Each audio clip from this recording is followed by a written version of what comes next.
Hi everyone, this is seller newsletter number 1 for our spring 2026 sale. So if you are new to the sale, every week we send out seller newsletters once you register to sell. And then I like to post a video version too, because I know some folks have given us feedback that they just get information better from a video format. So like to hit all of the different ways that might be best for our sellers. So every week we send out newsletters. It's important to know that these newsletters don't encompass everything you need to know for selling. We ask that sellers, as per our seller agreement, that you are reading the information on the website to understand how to properly prepare items for the sale in order to give a good shopping experience and to increase the likelihood of high sell-throughs. It's important that things are prepared properly. And so please make sure that you are looking at the website, going through all the seller pages to understand what to do. Always asking questions if you have any. That these newsletters we like to use to highlight super important things that we want to make sure that you don't miss, and then just give you the opportunity to learn some tips and tricks and things. Okay, so let's get started. We do have a Facebook group for just sellers. It includes some folks who are veteran sellers and some new sellers. So that is a great place to go if you have any questions about things like tips for how to package something, tips for pricing, things like that. While I'm always happy to answer your questions, sometimes I can't give the best information because maybe I've never sold that particular item before and somebody else might be able to give you better feedback on that. So we strongly encourage you to go to that Facebook group. It is linked in the printed seller newsletter, but it's called, I think, Little Britches Registered Sellers, I think is what it's called. So make sure to fill out the questions when you get in there, because I won't let you in without filling those out, because I want to make sure we keep it just to our registered sellers. Okay, so a couple quick things to know about our sale. Remember, it is super important that you are, like I said, going through the website. If you click on sellers, you can start with the first page of what it brings up for sellers, and then you can click through the arrows on the bottom, and it's going to take you through all the information you need to know. There's lots of videos, lots of pictures, lots of screenshots, things like that, so that'll hopefully answer a lot of your questions. Remember that we are a seasonal sale, so we just simply do not have the rack space for all seasons of clothing, and so we limit to the season for the sale. So this is a spring summer sale, so it needs to be limited to spring and summer clothing. So that can include swimsuits, tank tops, sandals, all that stuff can be included in your clothing. Please leave any things like coats, snow boots, heavy sweaters, things that are like fleece lined, they're clearly made for colder weather. Clothing with winter prints, leave those at home. We do allow long sleeved t-shirts as long as they don't have like a winter print on them. And jeans are fine at either sale. Those sell both times. We understand there are some things that are winter items that will still sell. People will still purchase in the spring summer, but we just have to draw a line somewhere. So just make sure that you are keeping these two spring summer items so we don't have to pull those off of the racks. So a couple notes for folks who are returning, especially. We do have a couple new things to be aware of. We made some pretty significant changes to our item pickup policies, as well as seller report policies. Seller reports will now be posted before seller pickup, which is exciting, but it changes a little bit of where our priorities are the day of seller pickup. And so we want to make sure you're aware of that. We also have changed our policies for giving any information about items that we're missing at pickup. So you can read the whole thing at our website. It's linked in the email, or you can go to What's New for Sellers on the website, and that'll kind of take you through all of those changes. Remember that we do not allow handwriting on our tags. We used to, and it started creating a lot of issues. Most of it I think were completely innocent. The seller was not trying to be sneaky or anything. They just started creating issues for us. And so we just asked no handwriting. We know that weird things come up, which we'll get to closer to the sale. But for right now, if you need to change a tag, you've got plenty of time to do it. So we'll get to that later. Remember, we do have a super seller program. So we started this a few sales ago. So this is to reward our top 25 sellers, top 20, 25 sellers. I only figured this list once a year. Give me a break. So our top 25 sellers each sale as far as sell-through goes. And there's some boosts if you donate the majority of your items. And you also can get disqualified if you have a lot of items pulled. And so there's a full graphic in there that talks about that, but you can earn the ability to be able to continue. We have an item cap that I'll talk about in a second. You'll be able to continue entering items even if we reach that item cap, because basically you've proven to us that you are a person who brings quality items, and so we're okay letting those items to still come in. Your $13 seller fee is waived for the next sale, and you get to choose your volunteer shift before it opens up to the public.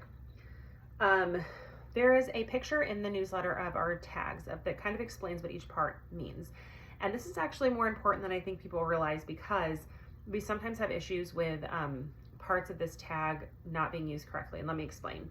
So for example, there is a black dot that if you choose that item for donation, if it doesn't sell, has a black dot in it. That's to tell our sorters at the end of the sale that those items go to the donation pile. What we have happen is that some folks will hole punch on, they'll think that's a spot for hole punches, and it makes it so we can't see it. So it wastes a lot of our time. We end up trying to give the item back to you when you didn't want it. Sometimes that means we're trying to put an item in a bin that we don't even have because that person doesn't want to pick up anything. So please, please, please do not hole punch through that. Because of that, we also strongly discourage you from hole punching on the side of the tag.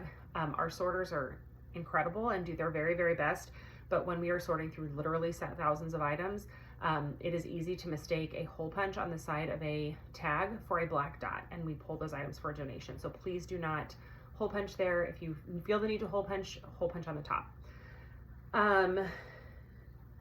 Like I said, that's kind of the big one, but you can go through that. It kind of explains what all the different things on that tag means. If you realize, kind of like I mentioned before with the handwriting, if you realize you made an error, please go back and reprint the tag. If you do not reprint it, and it's different from what's in the system, we have to go with what's on the tag. So we had, for example, last sale, people who changed the price of the item in the system but didn't update it on the tag, and we had to sell it by what was on the tag. And for some of the items, that meant getting considerably less than what the seller entered that item for in the system. And so we have to sell it by what's on that tag. So if you do not reprint it, I can't sell it for the price that's in the system if the shopper thinks it's the price on the tag. Please make sure you are printing on cardstock. If you've not shopped at our sale before, we have hundreds and hundreds and hundreds of shoppers that come through our sale, and they are on a mission. They are looking through lots of items, especially clothing items. If you do not put it on cardstock, there's a very good chance that that tag is going to fall off that item and I can no longer sell it. So please put it on cardstock. If you're taping something to it, like a toy or something, you can usually get away with paper on those, but especially clothing, you've got to do cardstock, or that tag is just going to get ripped off. Check your printer settings. One thing that super well-meaning sellers will sometimes do is they print in like a high quality or a photo setting. Please don't do that. What happens is that barcode on that tag, that ink will kind of bleed together and make it really hard to scan, and that wastes a lot of time at the register. Sometimes people have unscannable tags and we don't have any idea why it is. The tags look fine. You can only do so many things. We know you can only do your best, but it actually is best if you print in something like an ink saver or an economy mode, things like that, which saves you ink, and it usually makes for more scannable tags. Remember, if you entered an item to sell at a previous sale and then brought it home, you do not have to re-enter the item. The exception for this is that if it was an item that, say, you marked for donation but then didn't bring to the sale or accidentally got back or something, that gets deleted from the system. So you are going to have to re-enter those items. But if you did not sell, if an item did not sell at a previous sale, you want to bring it back, you can just reactivate those in the system. That being said, please do not reactivate items that you are not bringing. So if it is, I know it's tempting to just go and select all, reactivate all your items. That has been happening a lot the last few sales, and it's really making our item count difficult to track. And so we've had a few categories where we expected a whole lot and did not get as many as we expected. Last sale, we tried to let in more than the item count was showing, and it turns out that we didn't have as much of that happening, and so we had more items than we really wanted to have. And so please make sure that you are taking the time, go through and actually select the items. Remember also that if you activate those items, that goes to your total item amount and can affect your chance for super seller. So please make sure you are only reactivating the items that you actually are going to bring to the sale. I know it's extra work. takes a little bit of extra time, but please, please, please make sure you're taking that extra time. So I talked about our sale item cap. So we have a cap in mind, and I can't even tell you a specific number because a lot of it depends on what the weather is looking like it's going to be that weekend. It depends on how much help we're going to have. It depends on the number of sellers we have. It just depends on a whole lot of factors that we have to take into consideration. But once we reach that item cap, we have to shut down our system. Again, last sale, we took more thinking we'd try out taking more. It did not pan out. Our sell-through dropped. It was just too many items to deal with. Each seller found they had a lower sell-through. It just wasn't worth it. And we know it's frustrating that can be a little wishy-washy on when the system is going to shut down. We totally recognize that. But it's just the way we feel like we can deliver you the best seller experience, because we know you work hard to prepare your items for the sale, and we want to be respectful of that. And so March 8th at 10 p.m. is kind of our hard deadline. That is when the system will be shut down for sure. But before that, if we hit our item cap, we will shut down. And so we will give you a warning. We'll warn you at about 5,000 items, which is typically about a day's worth of entering near the end of the sale. But so it won't just shut down out of nowhere. But please make sure that you're getting your high demand items entered ahead of time. Remember that we are for your very best items. We are not for garage sale quality items. We know some items. I'm a person who likes to get every last bit of use out of an item. Totally understand that. But remember, if it's an item that is maybe play quality, is really, really dingy, something like that, pass it to a friend, donate it someplace that takes play clothing, recycle it, craft it. I don't know, do something cool with it, but please don't bring it to our sale. We are for your best quality items. Go ahead and enter. So even if you are not ready to enter all of your items, enter those large items first, or those items that you're like, if I have to see this item one more day, I'm going to lose my mind. So that box of swimsuits that you forgot to enter last sale that has been driving you bananas, enter it right now. That big toy in the garage that you need to get out of the house before you lose your mind, enter it right now. Those items you've got to get rid of, enter those right now. You can always come back and enter everything else, but then that way you'll know that you've got those items entered and ready to go. Okay, I think that's it for this one. I know this one's kind of a long one, but we want you to have a positive experience. Please let us know if you have any questions, and we would be happy to help you in any way we can. Thanks.